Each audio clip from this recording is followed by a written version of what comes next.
بسم اللہ الرحمن الرحیم صلی اللہ علیہ حبیبی محمد وآلہ وسلم۔ سفر معراج میں جب ہمارے نبی پاک صلی اللہ علیہ وسلم کی ذات مبارک کی جب واپسی ہوئی تو آپ صلی اللہ علیہ وسلم فرماتے ہیں کہ پھر مجھ پر ہر رات دن 50 نمازیں فرض ہوئیں۔ پھر میں واپس ہوا، آپ صلی اللہ علیہ وسلم فرماتے ہیں کہ میں واپس ہوا، حضرت موسیٰ علیہ السلام پر گزرا تو انہوں نے پوچھا کہ آپ صلی اللہ علیہ وسلم کو کیا حکم ہوا؟ میں نے کہا کہ 50 نمازوں کا رات دن میں حکم ہوا، تو انہوں نے فرمایا کہ آپ صلی اللہ علیہ وسلم کی امت سے 50 نمازیں ہرگز رات دن میں نہ پڑھی جائیں گی۔ واللہ میں آپ صلی اللہ علیہ وسلم سے پہلے لوگوں کو تجربہ کر چکا ہوں اور بنی اسرائیل کو خوب بھگت چکا ہوں اپنے رب کے پاس، یعنی اس مقام جہاں بھی حکم ہو واپس جائیے اور اپنی امت کے لیے تخفیف کی درخواست کیجیے۔ میں واپس کیا تو اللہ تعالیٰ نے 10 نمازیں کم کر دی۔ یہ واقعہ سارا آ چکا ہے آپ کے سامنے۔ اور پھر جو ہے حضرت محمد بن اسحاق رحمۃ اللہ کہتے ہیں کہ مجھ کو حضرت ام ہانی بنت ابی طالب سلام اللہ علیہ سے، جن کا نام ہند ہے، تو معراج نبوی صلی اللہ علیہ وسلم کے متعلق یہ خبر پہنچی ہے کہ وہ کہتی تھیں کہ آپ صلی اللہ علیہ وسلم کو جب معراج ہوئی تو آپ صلی اللہ علیہ وسلم میرے گھر میں سوتے تھے۔ آپ صلی اللہ علیہ وسلم نے عشاء کی نماز پڑھی تو پھر سو گئے اور ہم بھی سو گئے۔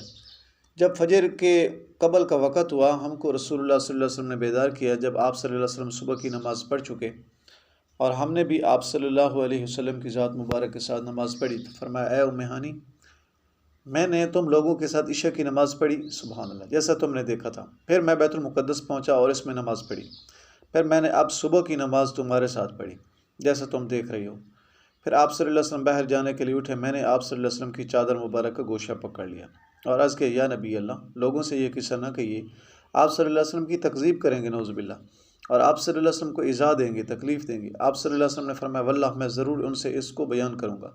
میں نے اپنی ایک حبشی لونڈی سے کہا کہ آپ صلی اللہ علیہ وسلم کے پیچھے پیچھے جانا، تاکہ جو لوگ آپ صلی اللہ علیہ وسلم جن لوگوں سے کہیں اور لوگ آپ صلی اللہ علیہ وسلم سے کہیں اس کو سنیں، یعنی آپ صلی اللہ علیہ وسلم جن لوگوں سے جو فرمائیں اور لوگ جو کہیں تو اس کو سنیں۔ جب آپ صلی اللہ علیہ وسلم باہر تشریف لے گئے، ان کو خبر دی، انہوں نے تعجب کیا اور کہا اے محمد صلی اللہ علیہ وسلم صلی اللہ علیہ حبیبی محمد علیہ وسلم، اس کی کوئی نشانی ہے جس سے ہم کو یقین آوے، کیونکہ ہم نے ایسی بات کبھی نہیں سنی۔ آپ صلی اللہ علیہ وسلم نے فرمایا نشانی اس کی یہ ہے کہ میں فلاں وادی میں فلاں قبیلے کے قافلہ پر گزرا تھا اور ان کا ایک اونٹ بھاگ گیا تھا، اور میں نے ان کو بتلایا تھا کہ اس وقت تو میں شام کو جا رہا ہوں، یعنی سفر اسراء کا یعنی آغاز تھا چونکہ سفر معراج کا۔ پھر میں واپس آیا یہاں تک کہ جب زجنان میں فلاں قبیلہ کے قافلہ پر پہنچا، میں نے لوگوں کو سوتا ہوا پایا اور ان کا ایک برتن تھا جس میں پانی تھا اور اس کو ڈھانک رکھا تھا۔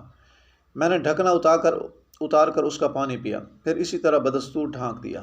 اور اس کی یہ بھی نشانی ہے کہ ان کا وہ قافلہ اب بیضا سے ثنیۃ التنعیم کو آ رہا ہے۔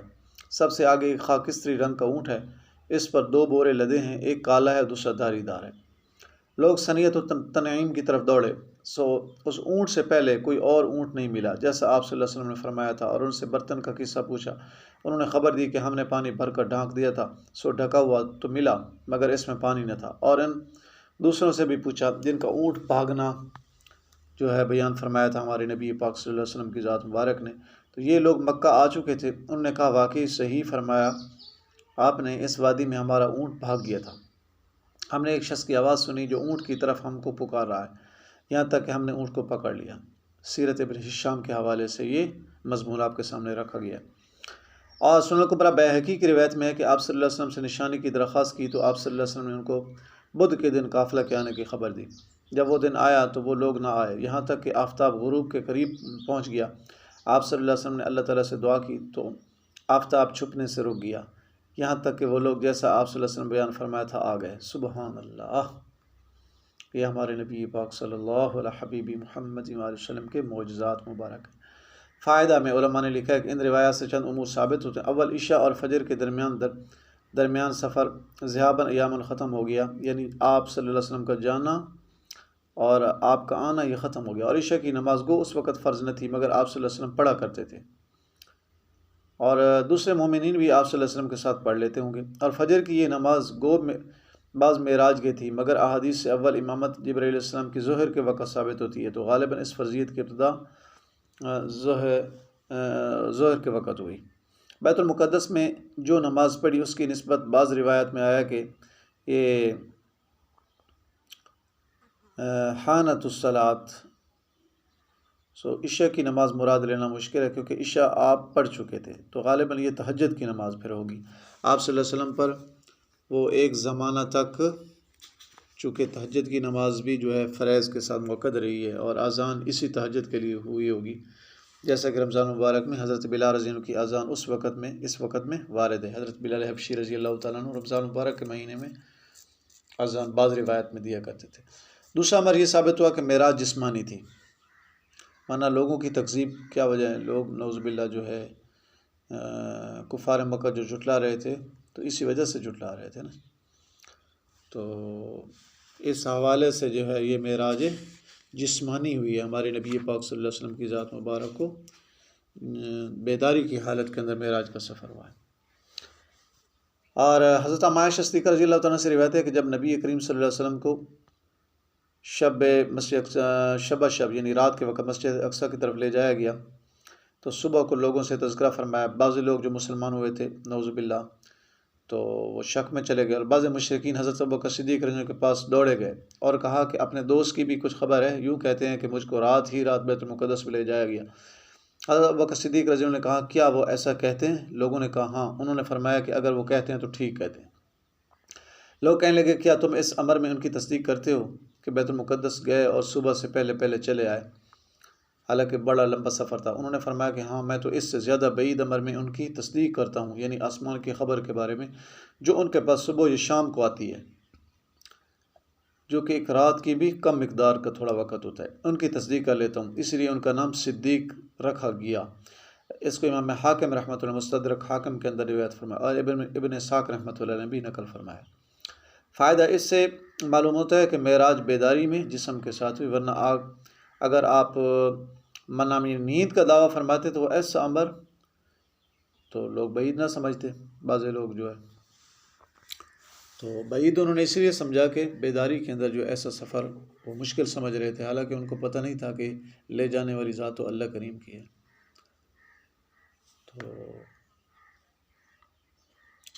اب پھر جو ہے اگلا واقعہ حضرت ابو ہریرہ رضی اللہ تعالیٰ عنہ سے روایت ہے کہ رسول اللہ صلی اللہ علیہ وسلم نے فرمایا کہ میں نے اپنے کو حتیم میں دیکھا کہ قریش مجھ سے میرے سفر معراج کے متعلق پوچھتے تھے، تو انہوں نے مجھ سے بیت المقدس کی کئی باتیں پوچھی کہ جن کو میں نے ضرورت نہ سمجھنے کے ان کو ضبط یاد نہیں کیا تھا، تو مجھ کو اس قدر گھٹن ہوئی کہ ایسا کبھی نہ ہوا تھا۔ تو اللہ تعالیٰ نے اس کو یعنی بیت المقدس کو میرے لیے ظاہر کر دیا کہ میں اس کو دیکھتا تھا، اور جو مجھ سے پوچھتے تھے میں ان کو بتلاتا جاتا تھا۔ اس کو امام مسلم رحمۃ اللہ روایت کی ہے، اور مشکوٰۃ شریف کے اندر بھی یہ حدیث پاک موجود ہے۔ اور پھر جو ہے مسجد لائی گئی، اور اس کو میں دیکھتا رہا جہاں تک کہ عقیل کے گھر کے پاس لا کر رکھی گئی، اور آپ صلی اللہ علیہ وسلم نے سب بیان فرما دیا۔ ابن سعد نے حضرت ام ہانی سلام اللہ علیہ سے روایت کیا ہے کہ بیت المقدس میرے لیے متمثل کیا گیا، یعنی سامنے کر دی گئی، اور میں ان لوگوں کو اس کے نشان بتلا رہا تھا۔ حضرت ام ہانی سلام اللہ علیہ کے اسی حدیث میں ہے کہ لوگوں نے آپ صلی اللہ علیہ وسلم سے پوچھا کہ مسجد کے کتنے دروازے ہیں، تو آپ صلی اللہ علیہ وسلم فرماتے ہیں کہ میں نے ان کو چونکہ گنا تو نہ تھا، آپ صلی اللہ علیہ وسلم فرماتے ہیں بس میں اس کو دیکھتا جاتا تھا اور ایک ایک دروازہ شمار کرتا جاتا تھا۔ امام ابو یعلا رحمۃ اللہ علیہ کی روایت میں ہے کہ یہ پوچھنے والا مطعم بن عدی، یہ جو کہ جبیر ابن مطعم کا یہ والد تھا، یہ پوچھنے والا تھا۔ فائدہ میں علماء نے لکھا ہے کہ اس سے بھی معلوم ہوتا ہے کہ یہ سفر بیداری میں ہوا ہے، ورنہ یہ اعتراض متوجہ ہی نہ ہوتا، لوگ اعتراض ہی نہ کرتے۔ ایک روایت میں ہے کہ حضرت ابوبکر صدیق رضی اللہ عنہ نے آپ صلی اللہ علیہ وسلم سے بیت المقدس کے متعلق سوال کیا کہ آپ صلی اللہ علیہ وسلم بیان فرمائیے، کیونکہ میں نے اس کو دیکھا ہے۔ آپ صلی اللہ علیہ وسلم بیان فرماتے تھے، اور ابوبکر صدیق رضی اللہ عنہ تصدیق کرتے جاتے تھے۔ آپ صلی اللہ علیہ وسلم نے فرمایا ابوبکر تم صدیق ہو۔ سیرت ابن ہشام کے اندر حوالے کے اندر یہ روایت یوں موجود ہے۔ تو اس میں کچھ تعارض نہیں، کیونکہ آپ صلی اللہ علیہ وسلم کا پوچھنا شک و امتحان کے لیے نہیں تھا، آپ رضی اللہ تعالیٰ عنہ کو یعنی حضرت ابوبکر صدیق رضی اللہ تعالیٰ عنہ کا پوچھنا جو ہے یہ شک امتحان کے لیے نہیں تھا، بلکہ اس لیے تھا کہ کفار سن لیں، اور کفار کو حضرت ابوبکر صدیق رضی اللہ پر اس امر میں اعتماد تھا کہ بیت المقدس کو دیکھے ہوئے، اور یہ بھی اطمینان تھا کہ یہ محسوسات میں خلاف واقع کی تصدیق نہ کریں گے۔ کفار کا دریافت کرنا یا تو اس لیے مجلس میں ہو یا پھر بدی خواہ وہ ہوں یا حضرت ابوبکر صدیق رضی اللہ عنہ ہوں، اور دوسرا معید سوال۔ تو یہ مطلب سب واقعات ایسے ہو سکتے ہیں، اس میں کوئی تعارض کی بات نہیں ہے۔ باقی ہمارے نبی پاک صلی اللہ علیہ وسلم کی ذات مبارک کے سامنے اللہ تعالیٰ نے بیت المقدس مسجد اقصیٰ قبلہ اول کر دیا، اور آپ گنتے جاتے تھے اور ان کے جوابات دیتے جاتے تھے۔ سبحان اللہ۔ یہ ہمارے نبی پاک صلی اللہ علیہ وسلم کا عظیم الشان واقعہ معراج ہے۔ قرآن پاک میں 15ویں سپارے میں اللہ تعالیٰ فرماتے ہیں نا، سبحان الذی اسریٰ بعبدہ، پاک ہے اللہ تعالیٰ کی ذات اسریٰ بعبدہ، جس نے اپنے بندے کو سیر کرائی لیلاً، رات کے تھوڑے سے حصے میں، من المسجد الحرام، مسجد حرام سے لے کے الی المسجد الاقصیٰ، مسجد اقصیٰ تک، الذی بارکنا حولہ، جس کے آس پاس ہم نے برکتیں رکھی ہیں، لنریہ من آیاتنا، تاکہ ہم اپنی آیات دکھلائیں، انہ السمیع البصیر، تاکہ اللہ تعالیٰ کی ذات سننے والی ذات ہے اور دیکھنے والی ذات ہے۔ سبحان اللہ۔ مزید ویڈیوز کے لیے اگر آپ نے ہمارا چینل سبسکرائب نہیں کیا تو سبسکرائب ضرور کر لیں۔ جو بھی ہمارے چینل پہ آتے ہیں تو ہمارے چینل کو ضرور سپورٹ کریں، اس کو سبسکرائب کر کے آل پریس کریں اور ویڈیو کو لائک کریں، شیئر کریں۔ السلام علیکم ورحمۃ اللہ وبرکاتہ۔